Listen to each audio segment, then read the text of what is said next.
भाग्य में अगर लिख दिया मेरे ओघड़दानी ने तो गया हुआ भी वापस बुलवा लेता है। वो ओघड़दानी, वो विश्वनाथ, वो शंभू है।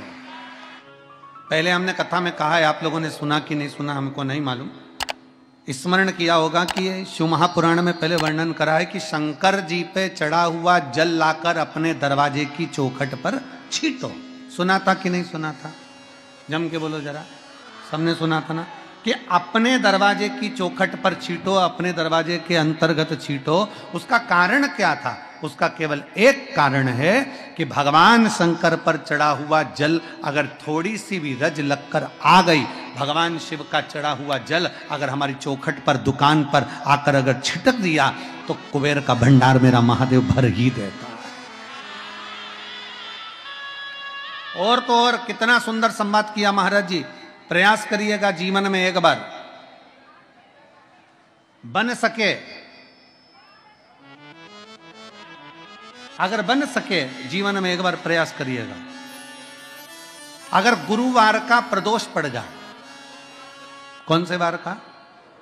गुरुवार का प्रदोष पड़ जाए, बृहस्पतिवार का यदि प्रदोष पड़ जाए तो प्रदोष के दिन, प्रदोष काल में, प्रदोष के दिन, प्रदोष काल में किसी शिवालय में जाएं, शंकर के मंदिर में जाएं, एक ही दिए के अंदर एक फूल बाती, कैसी बाती है? फूल बाती, और उसी दिए के अंदर एक लंबी बाती, दो बाती। कौन सी बाती हैं? जम के बोलो जरा।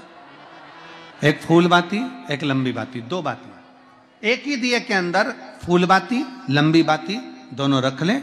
थोड़ा सा घृत की बातियां, तेल की बाती नहीं, घी की बाती रखें, और दोनों बातियां उसमें रखकर 3 बेलपत्र भगवान शंकर के मंदिर में लेकर जाएं। दिए को भी प्रज्वलित नहीं करना है।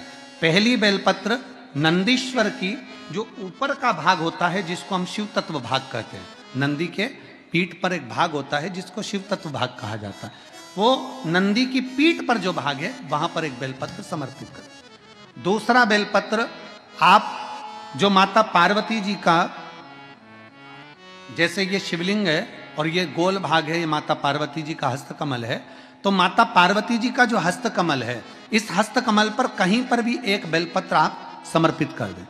और तीसरे नंबर की जो बेलपत्र है, तीसरे नंबर की जो बेलपत्र है वो भगवान शंकर पर समर्पित कर दें। जो दिया आप लेकर गए हो मंदिर में, उसी दिए को नंदी और महादेव, इन दोनों को दर्शन कराते हुए अगर मंदिर के अंदर लगाने दें दिया तो ठीक है, ना लगाने दें तो दीप को बीच में बस स्पर्श कराकर भले बाहर जाकर लगा दो, पर प्रयास करो वो दीप, वैसे तो बीच में नंदी और शिव के मध्य में वो दिया स्पर्श होना चाहिए।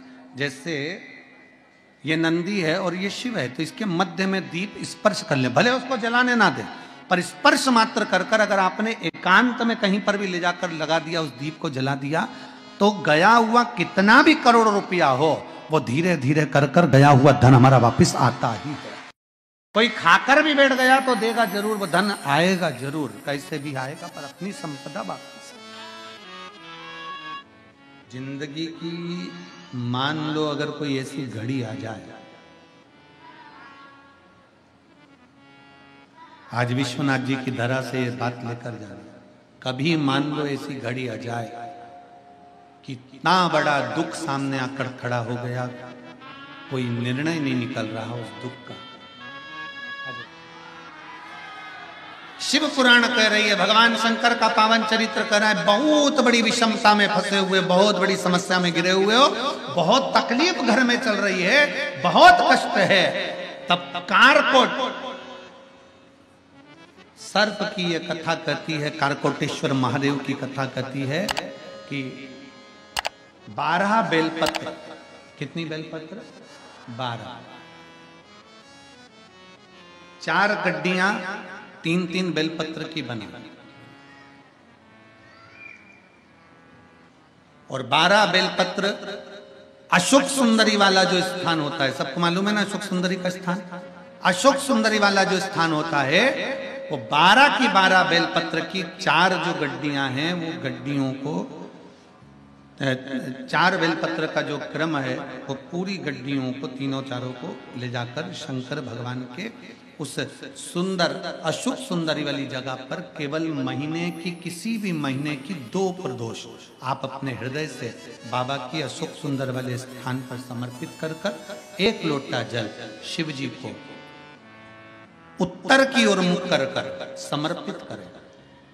कारकोटेश्वर महादेव का नाम लेकर समर्पित करिए।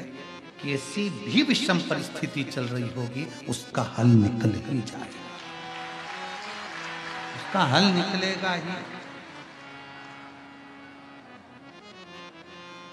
गड्डियां बनाइए, बेलपत्र पर बेलपत्र रखकर 4-4 बेलपत्र की 3 गड्डियों का स्मरण कर कर बाबा के स्थान पर समर्पित कर कर बड़े दिल से बाबा को अपने हृदय की बात कहकर जल शिव जी को उत्तर की ओर मुख कर कर बैठकर बाबा को जल समर्पित करें। कारकोटेश्वर महादेव अवंतिका खंड में, स्कंद महापुराण के अवंतिका खंड में कारकोटेश्वर महादेव का वर्णन किया गया है। कारकोटेश्वर ने विचार कर लिया कि मैं क्या करूं, मैं क्या दे सकता हूं, शिव को क्या समर्पित कर सकता हूं। कितनी भी विषम परिस्थिति हो, कितना भी तकलीफ की घड़ी चल रही हो, अशोक सुंदर वाली स्थान पर अगर बेलपत्र के बाद 12 बेलपत्र समर्पित, और आप अलग अलग विभाजन कर कर नहीं भी चढ़ा सकते तो 12 एक साथ मिलाकर चढ़ा दो, पर चढ़ाओ और उत्तर की ओर मुख कर कर शिव को जल समर्पित करो। बाबा से कारकोटेश्वर महादेव का नाम लेकर दिल से प्रार्थना करो, मेरा देव अधिदेव महादेव सुनता जरूर है, सुनता क्यों ना सुने। अगर विश्वास रखकर करा है, एक पत्र